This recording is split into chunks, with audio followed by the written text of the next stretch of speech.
Well, thanks for staying with us this morning for our next little going deeper conversation. Thank you so much for this morning's message, Andrew. Really enjoyed and appreciated that. So you kicked off a brand new series today, a 6-week series, enlarging our capacity. And I love that even when Kev was speaking about this before your message and setting this up, and you carried on in the same vein, that this notion of enlarging our capacity is a readiness to serve. So it's not a self-focused pouring into me, but it's enlarging our capacity for the sake of others. Yeah, and that's what I love about the distinction of that it's not about becoming a better Christian for your own sake or a more pious or holy person, but it is how can I have aspects of my life in places of health so that I can give out, which is actually the picture of being a follower of Jesus, isn't it? Because that's what he did. Yep. Yeah. And I think the fact that we started this morning with spiritual health was absolutely spot on, and the way that you defined spiritual health as being a whole of life dependence on and submission to the Holy Spirit. And I think that was really helpful, because sometimes we can think about spiritual health as trying to locate and dissect some part of me that has to be healthy. And you described something quite different to that. In fact, that's where I started, and I did a fair bit of research and just trying to look in what is the spiritual self, and yeah, there's a lot of philosophy and a lot of even back to the ancient Greeks and the way they understood the person that came into it. But the more I looked into it, it really is an integration of the whole self. Yeah. And that makes sense, because if we're spiritual beings, and that's the truest sense of who we are, then it is the culmination of all aspects that make us who we are. That seems to make sense. So, and I think it was a good place to start as well, because as we go through the next 5 weeks, there will be some elements we'll look at specifically, but that we probably can compartmentalize a little bit, but they all so interrelated. So the human self is actually quite complex, isn't it? We are. We never quite understand ourselves. And so I think then to speak about this today, and then going forward, and we look at things like physical health, relational health, and mental health, we recognise that it's all of us, all of those pieces that the Holy Spirit is desiring to renew and to reconcile. Yeah, spot on. And that's the key thing, I think, with the spiritual health, is actually the presence of and the role of the Holy Spirit. So even that passage that we sat in for a little bit, Romans 12, 1 and 2, the transforming of your mind, we could possibly break down mind into mental health or whatever, but it's the Holy Spirit's work in that area that affects the whole person.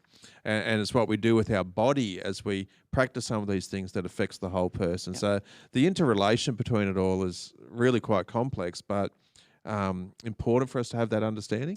I think it seems to me as though in framing spiritual health this way, the focus is on the agency of the Holy Spirit, rather than and over and above my spirit, which sometimes I find difficult to figure out what that is or where it is. But in this framing, it's the Holy Spirit who I'm paying attention to in this whole notion of spiritual health.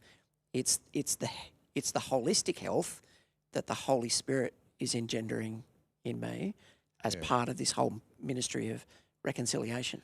And that's why I love that image of the the surfing or the sailing, that idea that the Holy Spirit is already at work, and his work is to bring about transformation. And so if we can just position ourselves to align with some of that work that's already happening, that's the key. Yep. So, and I did say I'm not a sailor and I'm not a surfer, so I can see that picture and think of it in terms of how it could make sense. But then a lived reality, an experience of that is very much those things. So there's things I've been able to learn where if I do certain things and those things are done with my body and with my mind and with an attitude, but when those things are done, you see the Holy Spirit start to do some work. Yep. That's the encouraging bit. And so let me find the verse you mentioned. It was the Galatians verse at the end, letting God's Spirit do the growth work in him. Yeah. And so letting God's Spirit. So we yeah. actually have a choice in that. And that was one of the key things I thought about unpacking this, is that we have a choice in whether we live life with God or apart from God. And then if we're living with God, we have a choice in allowing God's Spirit to be at work in us. Yes. And God's such a respecter of choice. Yeah. Like he won't force himself on anyone. It is amazing to think about it, isn't it? Like, so the Holy Spirit is alive, present, active in and throughout creation, in and throughout us, in our midst. And the Holy Spirit is doing something. The Holy Spirit is on mission to renew and reconcile the world. It's just how do we anticipate and expect and cooperate with what he is already doing? That you touched on something there. That do we actually expect him to be doing this in our lives? And I reckon for a long time in my Christian journey, I didn't expect that. I didn't have a mindset that allowed me to think that God was even interested in changing me. I still thought it was about that ticket to heaven. So I just need to believe the right things. But I didn't even understand that saying I believe them should be reflected in my actions. If I truly believe it, that would be reflected in my actions, and it probably wasn't for a long time. So that's the outside in instead of the inside out. Yeah, that's kind right. of thing, isn't it? Yeah. You mentioned also that 1 Timothy 4 passage about this idea that godliness is spiritual training. What do you reckon that's all about? Oh, look, again, it makes so much sense in the physical, and we've seen a boom over the last probably decade of gyms and personal trainers, and so there's this real focus on the body looking a certain way, performing a certain way, and we understand that we know if we have a picture of what we want our body to look like, there are things we can step into and do that will help us achieve that goal. We totally understand that in the physical. And so, we can use words for it, spiritual formation, transformation, all these types of things. But essentially what we're saying is there are things we need to be doing so the Holy Spirit can be at work in us and through us so that we become the type of people we want to be, where we can do, with the Spirit's help, we can do what we can't normally do in our own strength. So patience could be a thing there. In my own strength, may not have much patience, but as the Holy Spirit works in that area on me and I position myself to learn from him, to hear from him, to reflect on experiences, that the Holy Spirit can do some work in me so that my patience actually increases. My family have benefited from that to some degree, but I'm still a long way. Just think of yesterday when I was doing some cooking in the kitchen. I got a little bit impatient at times. But and that's the thing. We need to position ourselves to be doing some stuff so that God can be at work in us. That's right. Yep. And I think it's, coming back to our whole topic, it is the work of God within us that positions and enlarges and equips us for the work that God might do through us, and we want to be ready. We want to be ready to say yes. And this is what we talked about a few weeks ago when we did that below the surface, grounded in Jesus stuff. It was your message around our practices and our habits. Those things make a real difference in our life, and we all have them in all aspects of our life. And that was the other challenging thing out of this too, that if we live a busy, hectic life, it's actually because we've chosen it to be that way. I found that really confronting to actually sit and look at that, because quite often we would say there are external things to us controlling some things about what we do and how we do them. But the reality is, it's actually choices we make. I found that really confronting. So we'll finish with that question then on a similar vein.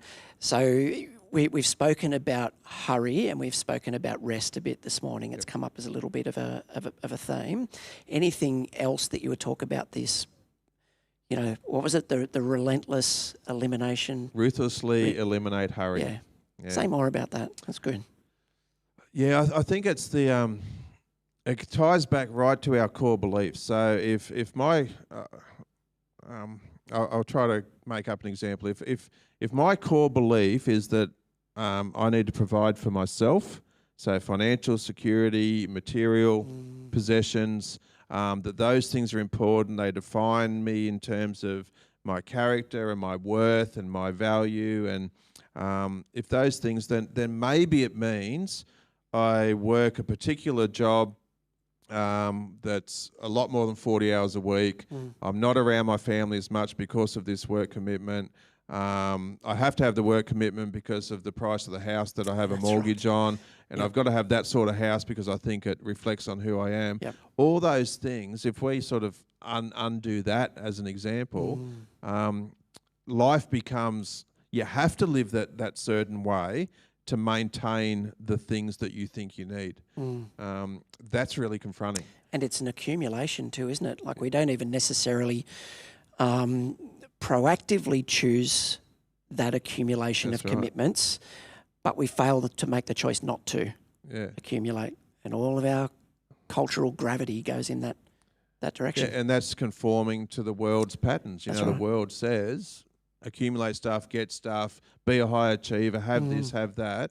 And so if that's our default, if that's one of our core beliefs, that's what we'll operate to.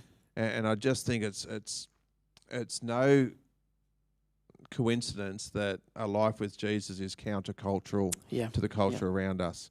So in some ways, the challenge for me personally, the challenge for us is, I think, how do we live our life that is noticeably different from those around us, but the outcome of the way we live is things like peace and joy and those things that people go, oh, that's attractive.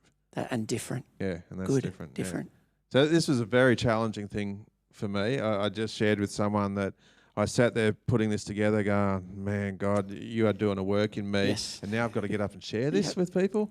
Like, so, but we need to do something with it. And that's what I love about being in community, that we can actually bounce off each other in that space. Well, I'm really glad that he did do that deep work in you. I'm glad that you put the challenge out there for us to do something about it, and also really appreciate that connection. I think it is just so poignant at the moment.